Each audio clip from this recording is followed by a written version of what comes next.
આકાશવાણી ભુજ સમાચાર આરતી ભટ્ટ વાંચે છે.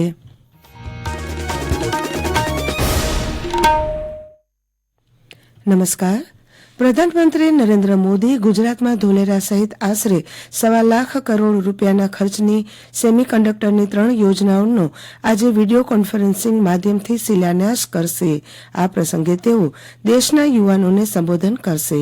પ્રધાનમંત્રી દ્વારા શિલાન્યાસ થનાર સેમિકન્ડક્ટરની 3 યોજનાઓમાં ગુજરાતના ધોલેરા ખાસ મૂડીરોકાણ વિસ્તારમાં સેમિકન્ડક્ટર ફેબ્રિકેશન તેમજ ગુજરાત અને આસામમાં સેમિકન્ડક્ટર એસેમ્બલી અને પરીક્ષણ સુવિધા કેન્દ્રોની યોજનાઓનો સમાવેશ થાય છે. સૂચિત એકમોમાં હજારો યુવાનોને રોજગારની નવી તકો મળશે. ગુજરાત સરકારે રાજ્ય હસ્તકની વીજ વિતરણ કંપની દ્વારા ગ્રાહકો પાસેથી લેવાતા પ્રતિ યુનિટ ફ્યુઅલ સરચાર્જના દરમાં આ વર્ષના પહેલા 3 મહિના માટેના દરમાં ઘટાડો જાહેર કર્યો છે. ઉર્જા મંત્રી કનુ દેસાઈએ જણાવ્યું છે કે આંતરરાષ્ટ્રીય સ્તરે કોલસા અને ગેસના ભાવમાં થયેલા ઘટાડાને કારણે વીજ ઉત્પાદન ખર્ચમાં ઘટાડો થતાં વીજ ગ્રાહકોના હિતમાં આ નિર્ણય લેવાયો છે.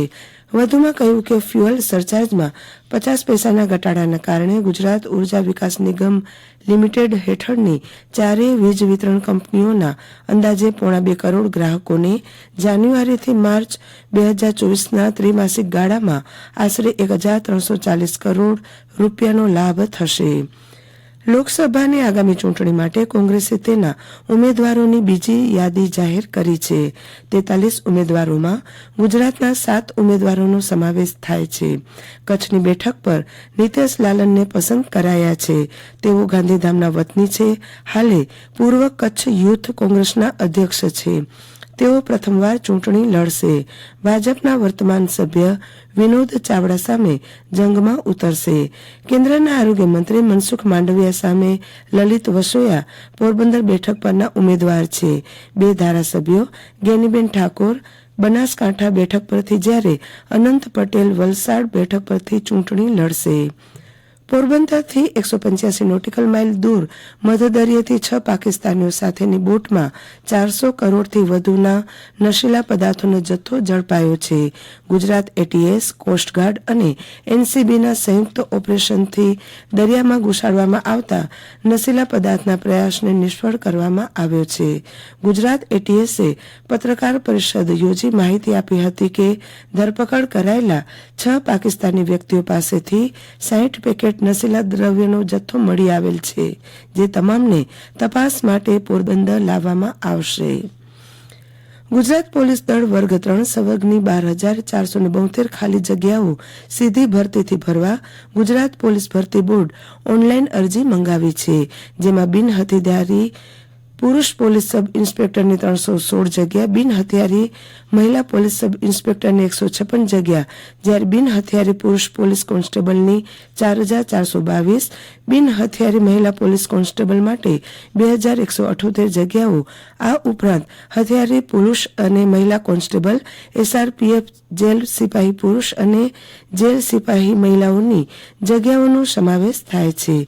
આ અંગેના વિવિધ સૂચનો ojas.gujarat.gov.in પર અપલોડ કરવામાં આવેલ છે. કચ્છ જિલ્લામાં વસવાટ કરતા અને જિલ્લા સૈનિક કલ્યાણ અને પુનર્વસવાટ કચેરી ભુજનું ઓળખપત્ર ધરાવતા અથવા નવા નિવૃત્ત થયેલા તમામ સૈનિકો, પૂર્વ સૈનિકો તથા સ્વર્ગસ્થ સૈનિકોના પત્નીઓને ગુજરાત રાજ્ય તરફથી મળતી વિવિધ સેવાઓ માટે www.esm.gujarat.gov.in ઉપર રજીસ્ટ્રેશન કરાવવું અનિવાર્ય હોય વહેલી તકે રજીસ્ટ્રેશન કરાવી લેવું એમ મદદનીશ અધિકારી જિલ્લા સૈનિક કલ્યાણ કચેરીની યાદીમાં જણાવાયું છે.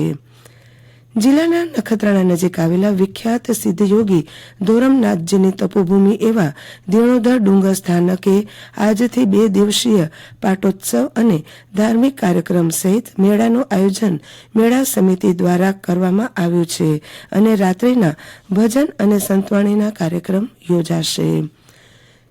જિલ્લાના ભચાઉ તાલુકાના કુંભારડી ગ્રામ હેઠળના ગુણાતીતપુર ગામને પ્રધાનમંત્રી સૂર્યઘર મફત વીજળી યોજનામાં સમાવેશ કરવામાં આવ્યો છે. સમાચાર પૂરા થયા. નમસ્કાર.